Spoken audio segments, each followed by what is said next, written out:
Double replacement reaction. All right, so what we're going to do is we're going to try to gain a better understanding of double replacement reactions and to become aware that reactions go to completion when one of the products is removed. So there's a bunch of double replacement reactions taking place, and what we're going to do with this lab, let me see if I can angle this down just a little bit more so you can see me. What we're going to do with this lab is we're going to take a whole bunch of chemicals and we're going to kind of mix things up. And then we're going to see exactly which ones take reactions. I think that one of the confusing parts about this lab is basically just keeping track of the 96 well reaction bin, or what do they call it? The 96 well reaction plate. All right. So this is A, and A goes all the way across. And then this is B, and C, and D, and E, and F, and G, and all the way down to, is it H? Yeah, it finishes at H. And then you have columns 1, 2, 3, 4, 5.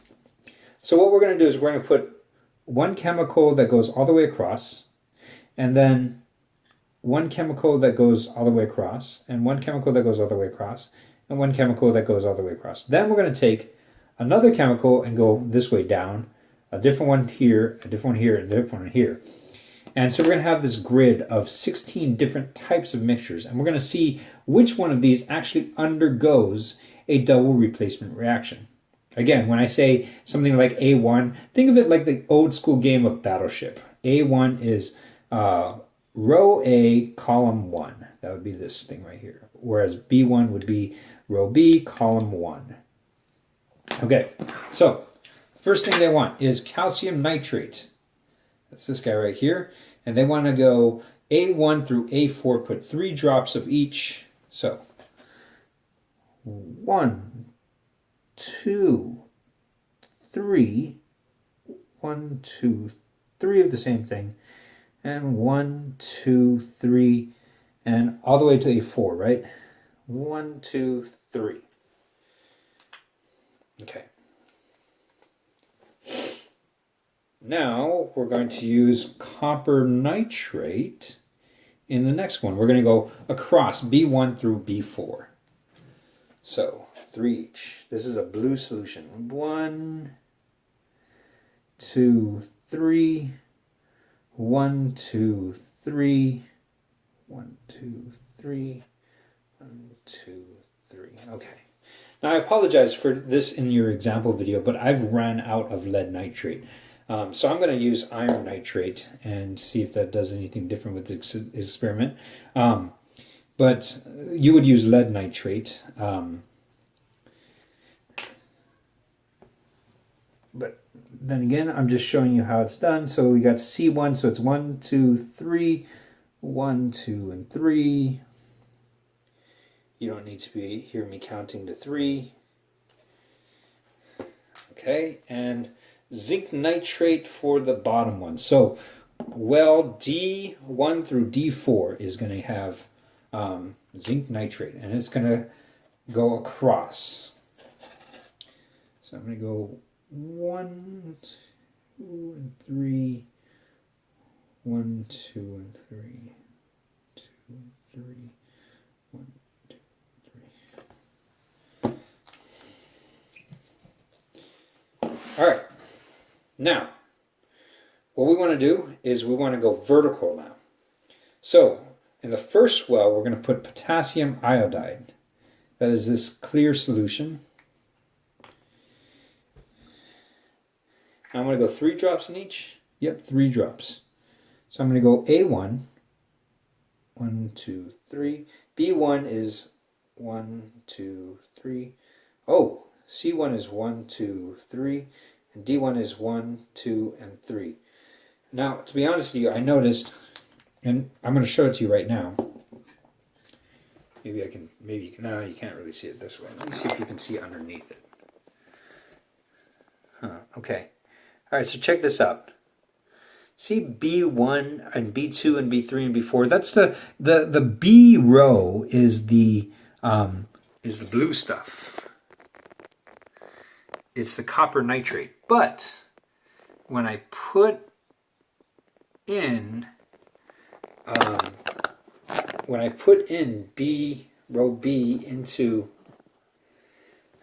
when I put in the potassium iodide in there, you can immediately tell that it changed from blue to a different color. Now that means a reaction took place.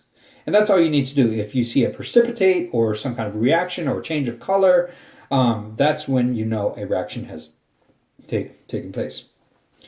All right, so I did my potassium iodide, and you'll probably want to observe that after whether reaction has taken place. But it's also sometimes good to, I just notice that reaction takes place, boom, immediately as I see it happen, as I see this thing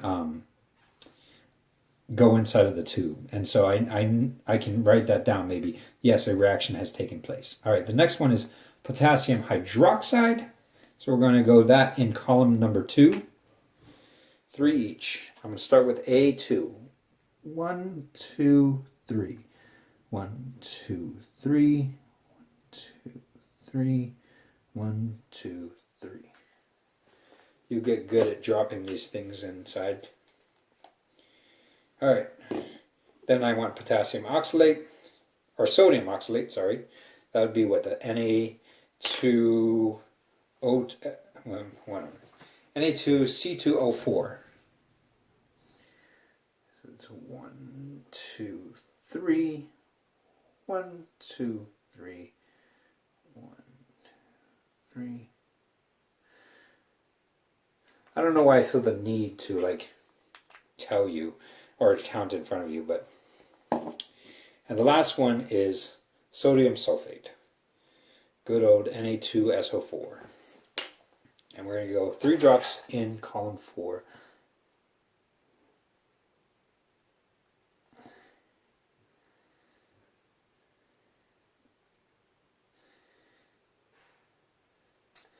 Now, what you're going to want to do is you can take, you know, actually before I added, I'm just thinking, they didn't say this in the procedure, and I'm just kind of thinking out loud. This might have been a good idea, is I should have probably taken a picture before I added in the potassium iodide and the potassium hydroxide and the sodium oxalate and the sodium sulfate. And the reason being is because I kind of want to be able to compare what it looked like before and after. Because now I'm taking a picture of it, or now I take a look at it and I'm thinking, I don't know if it's completely changed because I don't remember the exact tint of color that it was before. So at this point, what you'll probably want to do is your reactions have taken place. I don't think you'll need to use this to steer anything in there. And then what you'll want to do is, let's see, a chemical reaction is indicated if there's a change of color or a precipitate, a fine solid, is formed. Record these changes in the table provided. What you want to do is you want to observe this, write things down, and then clean it. What I would recommend that you do is take a camera or whatnot and take a picture of this thing from the top and maybe put some white paper underneath here and then take a picture from the top. And that way you'll have this as a good record for you to be able to go back to. What you don't want to do is say, all right, well, I'm done with my experiment, and then I'm going to go off and go play some video games. I'll come and clean it up later. The reason for that is because some of these, if it forms a precipitate, not saying it would, but I'm just saying maybe it might. If it does form a precipitate, what's going to happen is this thing might solidify in there, and then it's going to be really hard to clean. Now, the most important part of this experiment is to do the cleanup. So, what you're going to want to do is you'll be able to dump this into the sink. Normally, again, we don't dump chemicals into the drains, but since this is in such a small diluted concentration, we're not going to be killing anything or hurting anything. So I'm just going to dump, and I'm going to use lots and lots of water to kind of, there we go, just kind of get it a whole bunch of times. Dry it off a little bit. And then what I like to do is I like to take my distilled water and spray it in here. And that way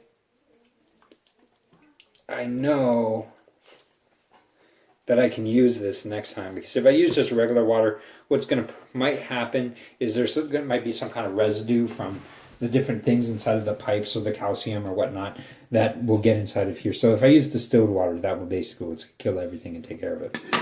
So you need to make sure to answer the questions. Then you'll need to write up a full lab experiment, and that one's that one. Make sure you do a good cleanup job and write me up a really good lab report. Aloha.